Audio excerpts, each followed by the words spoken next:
The lever is attached to your circular saw's lower blade guard. It allows you to manually open the guard when making a cut, or resuming a cut by placing the blade into a curve. The lever can be bent or broken if the saw is dropped or something falls on it. Replacing the lever is a repair that you can do yourself, and I'm going to show you how. Hi, I'm Mark Socha. Do-it-yourself repairs like these are easier than you might think. From lawn machines to cordless drills, kitchen mixers, Outdoor grills. our how-to videos walk you through each repair from start to finish. So doing it yourself means never having to do it alone. Let's get started. I'll begin by removing the old lever from the guard.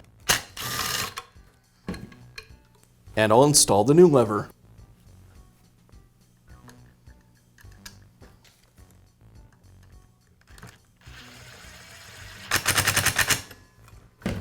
And that's how simple it is to replace the lever on your circular saw. Be sure to check back often for new videos and expert advice. If you found this video helpful, give us a thumbs up.